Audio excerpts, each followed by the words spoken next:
मित्रांनो, मी आलेलो आहे तुळजापूर येथे. तुळजापूर म्हणजे कोणतं?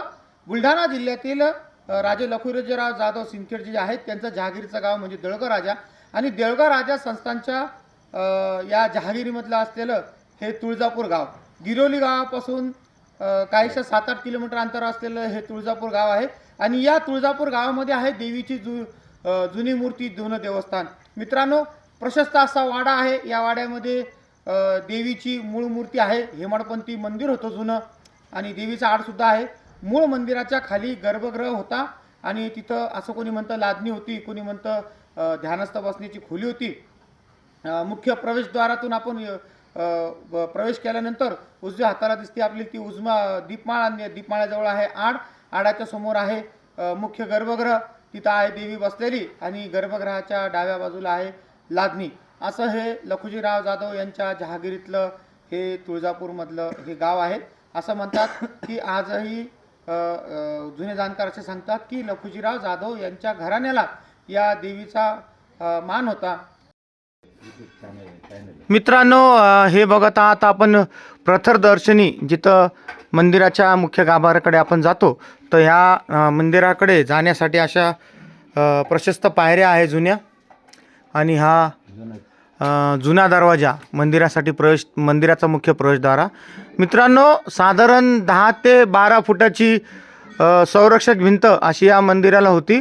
आणि तुम्हाला सांगू इच्छितो, ही भिंत एवढी रुंद आहे की एक बैलगाडी या चारी कोपऱ्याने भिंतीने फिरवून येईल एवढी मोठी अशी ही प्रशस्त भिंत या मंदिराला आहे. असं हे तुळजापूर देवी संस्थान आपण या तुळजापूर, तालुका देऊळगाव राजा, जिल्हा बुलढाणा येथे बघत आहे.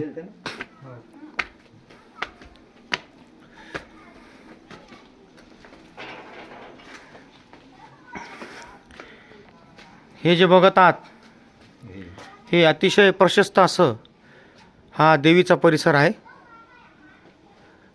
या मंदिरामध्ये मुख्य देवीचा गाभारा, तुळजापूरच्या देवीचा गाभारा, दत्ताचं मंदिर, जुना देवीचा बारव आणि देवीच्या गर्भगृहाखाली एक लादणी वजा भुयार आहे. की ते भुयार म्हणजे भुयार आहे का, त्यानंतर पुन्हा अजून काही भुयारी मार्ग आहे ते कळायला मार्ग नाही.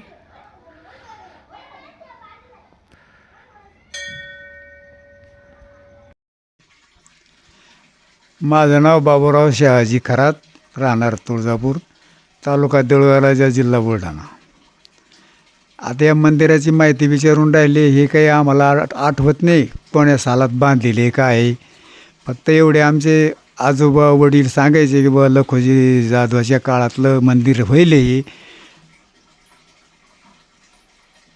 इथं अर्धं गाव त्याच्यातच राहायचं त्या वाड्यामध्ये. अर्धं गाव पाठीमागे एक वाडा होता मराठी कंपनीचा, तेच मंडळी राहायची तिथं.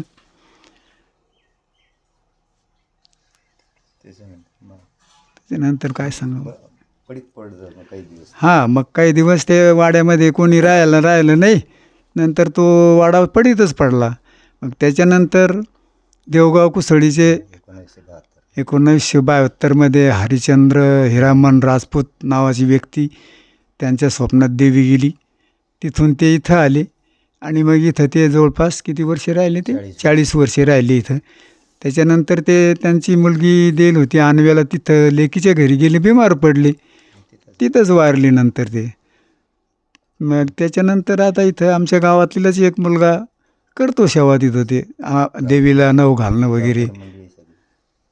सर्व गावकरी मंडळी, हां, गावकरी मंडळी देखरेख ठेवते तिथं. पुन्हा आता बरीच बांधली आता तिथं. पुन्हा तिथं मंदिराचं बांधकाम झालं. पुन्हा शिंगणे साहेब आमदारांनी तिथं स्लॅब पण टाकून दिला एक, आता सभामंडप.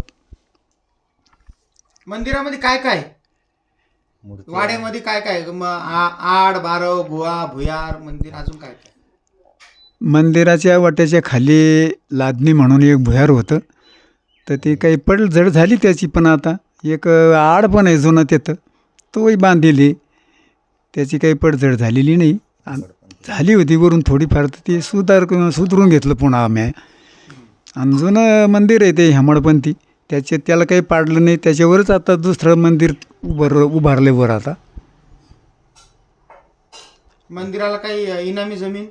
नाही, मंदिराला जमीन वगैरे नाही. ठीक. आता मंदिर उघडलेले. मित्रांनो, हे आपण बघत आहात, ही आड आहे,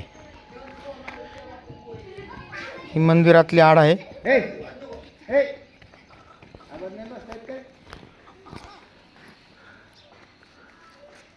मंदिराची संरक्षक भिंत आपण बघत आहात.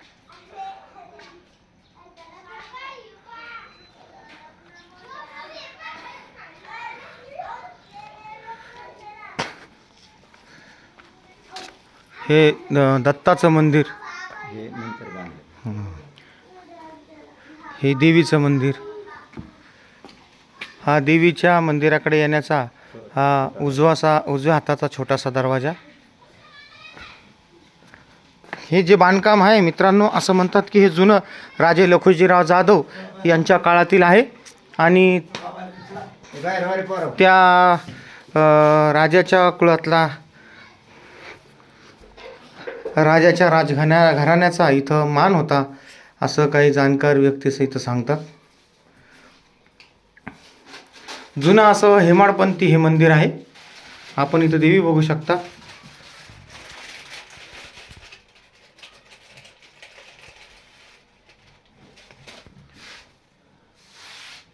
गावकऱ्यांचं खरं कौतुक आहे की गावकऱ्यांनी मंदिर बांधलं नवीन, परंतु मूळ गाभारा हा जशात तसा ठेवलेला आहे. मूळ गाभाराला त्यांनी हात लावलेला नाही.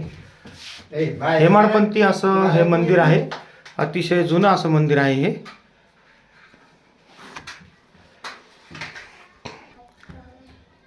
मूळ गाभारातला हा दगडी फाड्याचा सभामंडप आपण बघत आहोत.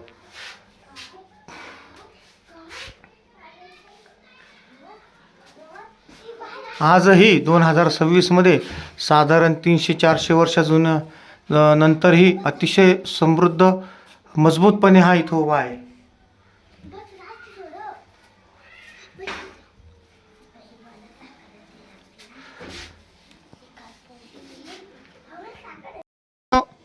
मित्रांनो, हे जे बघत आहात हा मंदिराचा कळस आहे आणि या मंदिराच्या बाजूलाच हे आहे दत्ताचं देवस्थान. गावकऱ्यांनी नंतर बांधलेलं हे दत्ताचं मंदिर आहे. सोबतच ही बघत आहात आपण ही संरक्षक भिंत आपण इथं बघू शकता. जसं मी तुम्हाला म्हणलं की एक बैलगाडी या संरक्षक भिंतीहून चलन अशी एवढी मोठी रुंद ही संरक्षक भिंत आहे. साधारण 10 ते 12 फूट ही संरक्षक भिंत आहे.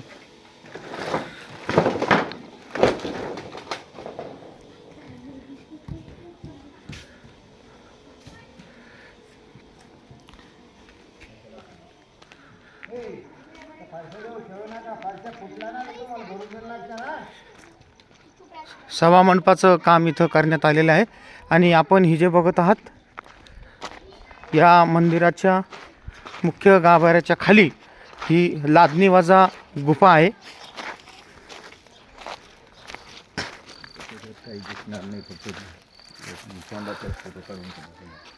हे आपण इथं बघू शकता, ही गुफा आहे.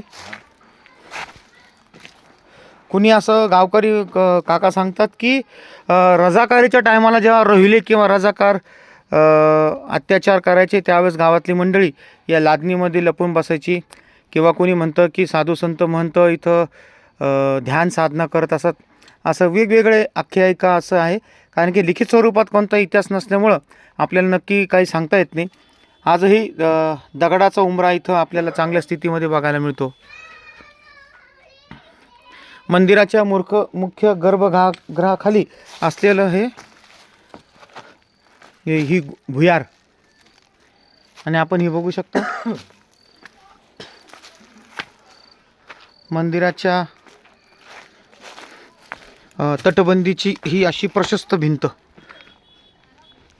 जेणेकरून त्याच्यावर साधारण एक 10 फुटाची बैलगाडी सहज त्याच्याहून जात जाईल. आपण हे बघू शकता, ही संरक्षक भिंत.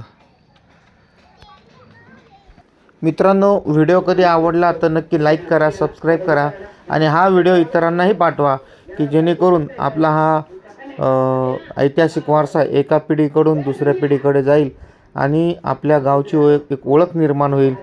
आणि पर्यटन क्षेत्रामध्ये जर नक्कीच फरक पडला तर गावच्या विकासासाठी याचा नक्कीच हातभार लागन. असं हे ऐतिहासिक तुळजापूरचं मंदिर, तालुका देऊळगाव, जिल्हा बुलढाणा हे प्रसिद्धीच्या मार्गावर नक्की येईल. माझा व्हिडिओ आवडला तर नक्की लाईक करा, चॅनल सबस्क्राईब करा आणि हा व्हिडिओ इतरांनाही पाठवा.